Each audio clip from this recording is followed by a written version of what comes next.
இனி நம்ம இந்த வீடியோவில் எதை பற்றி பேச போகிறோம் அப்படின்னு பார்த்தீங்கன்னா வந்துட்டு, சமீபத்தில் வந்து நம்ம கூலி படத்தில் வந்து சின்னதாக ஒரு அப்டேட் ஒன்று ரிலீஸ் பண்ணியிருந்தாங்க.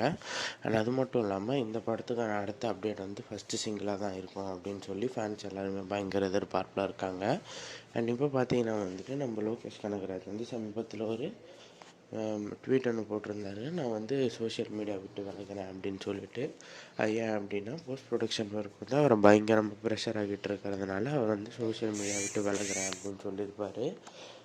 ஸோ இப்போ பார்த்தீங்கன்னா நம்ம தனுஷ் சாருக்குமே நம்ம ரஜினி சாருக்குமே வந்து பயங்கரமான கிளாஸ் ஒன்று போயிட்டுருந்துச்சு. அதுக்கு முன்னாடியே வந்து நம்ம தனுஷ் சார் வந்து ரஜினி சாருக்கு ஒரு கதை ஒன்று சொல்லி அது ஓகே பண்ணியிருந்தார். பட் அந்த சண்டையில் பார்த்தீங்கன்னா வந்து இப்போ வந்து நம்ம ரஜினி சார் வந்து படத்தில் நான் நடிக்க மாட்டேன் அப்படின்னு சொல்லி சொன்னார். அண்ட் நம்ம தனுஷ் சாருமே வந்து wonder bar plus dawn productions ரெண்டு பேரும் சேர்த்து ஒரு பெரிய ஸ்டார் கேஷ் வச்சு ஒரு கதை ஒன்று ரஜினி சாருக்கு பண்ணலான்னு தான் இருந்தாங்க. பட் அந்த பிரச்சனைனால இப்போ அந்த படத்தை அவர் நடிக்க மாட்டேன் அப்படின்னு சொல்லியிருக்காரு.